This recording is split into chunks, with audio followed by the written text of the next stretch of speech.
In this episode, we're going to unpack watermarking, which is a concept that shows up in AI conversations with a lot of hype and a lot of misunderstanding.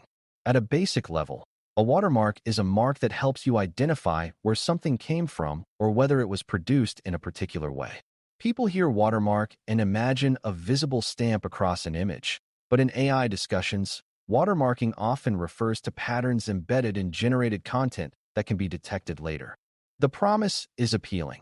If we can mark AI-generated content, we can tell what is synthetic, reduce fraud, and improve accountability. The reality is more nuanced. Watermarking has useful goals and practical use cases, but it has limitations that matter a lot in security, especially when adversaries are motivated to evade detection. The beginner goal is to understand what watermarking tries to do, how it works at a high level, what it cannot guarantee, and how validation use cases differ from enforcement fantasies. Before we continue, a quick note. This audio course is a companion to our course companion books. The first book is about the exam and provides detailed information on how to pass it best.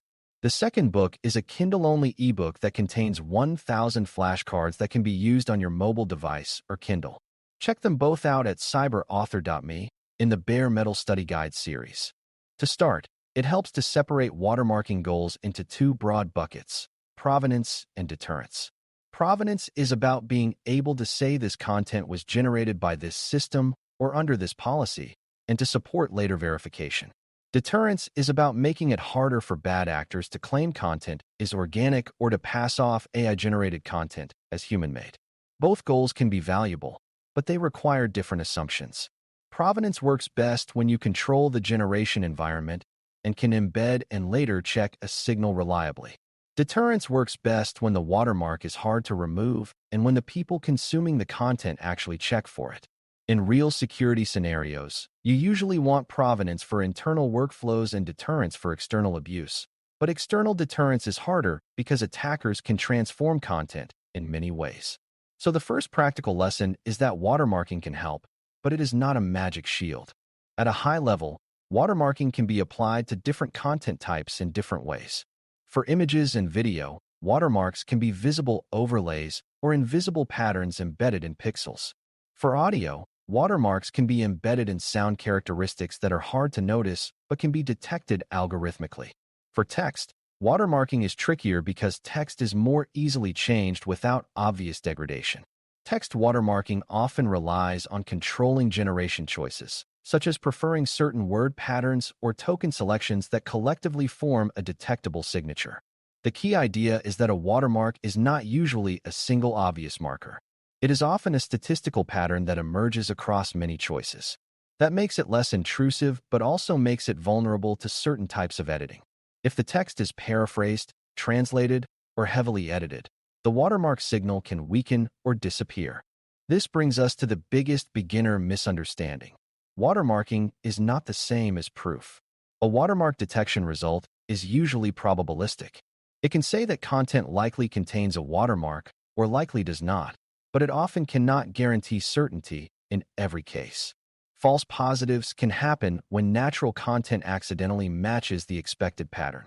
False negatives can happen when watermark signals are degraded by transformations, like re-encoding a video, cropping an image, or rewriting text. In security, you should treat watermark detection as one signal among several, not as a single decisive test. Just like an alert does not prove compromise, a watermark does not prove authorship or intent. It provides evidence, and evidence needs context and corroboration. It also helps to understand the adversarial perspective because watermarking is often discussed in a world where everyone plays nice.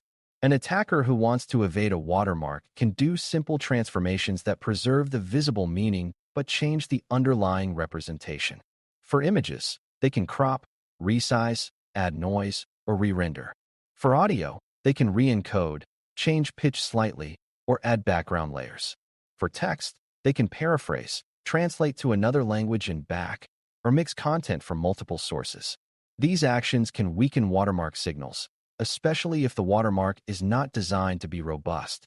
A robust watermark aims to survive common transformations, but increasing robustness often increases detectability and may degrade quality or impose constraints on generation. This is one of the real trade-offs of watermarking. The more durable the signal, the more it may affect usability or become easier for attackers to target. So if watermarking is not proof and not unbreakable, why do we care? We care because it can still be useful in controlled validation and accountability scenarios.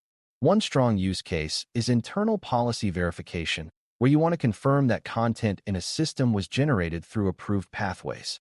For example, a company might require that certain customer-facing text be generated only through a vetted model and prompt template.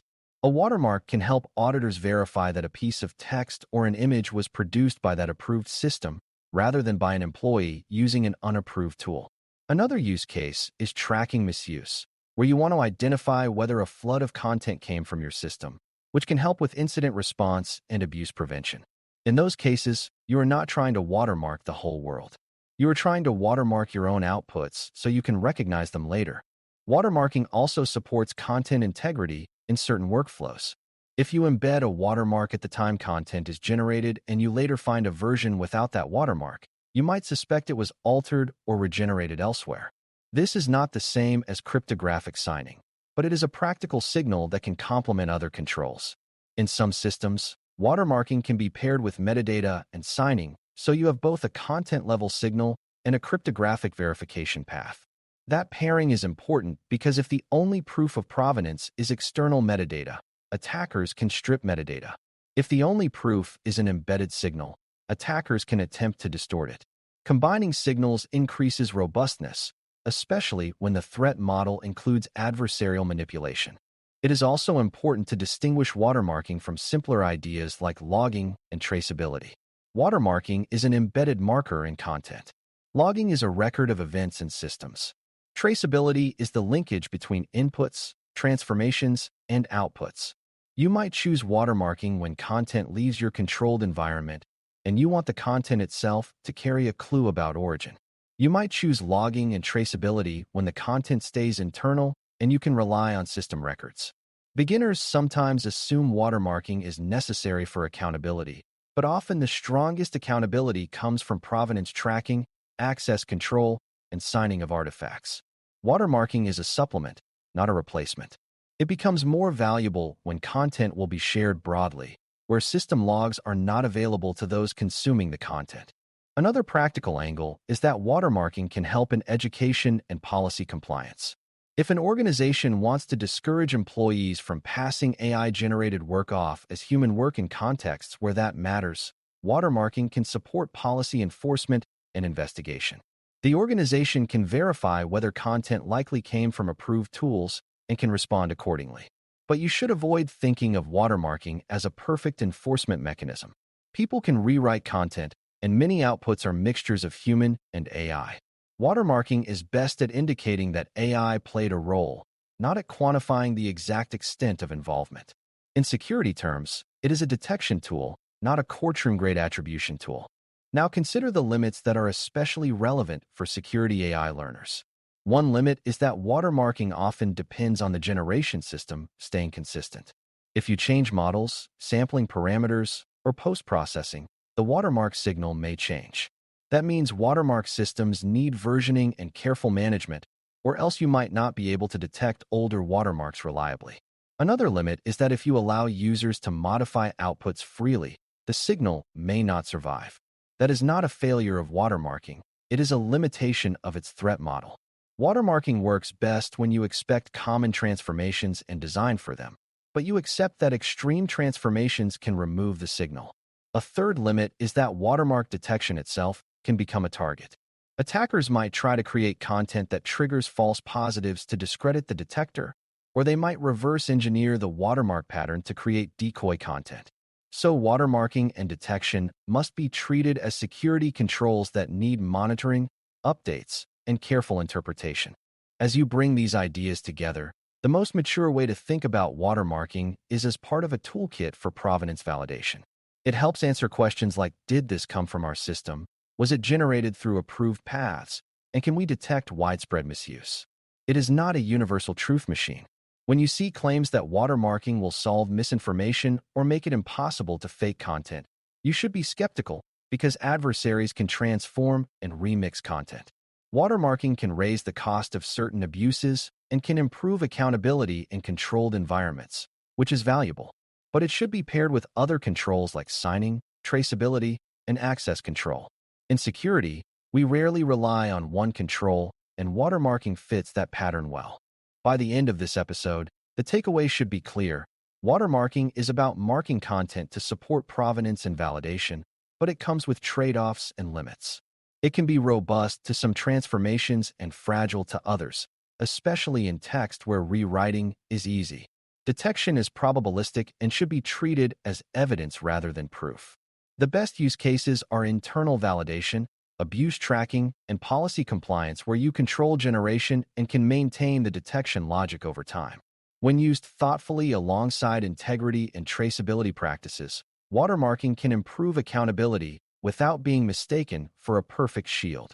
That balanced understanding is exactly what a security AI learner needs, because security is built on realistic threat models, not on wishful thinking. Thanks for listening. For more audio courses, daily newsletters, and more, please visit DailyCyber.News.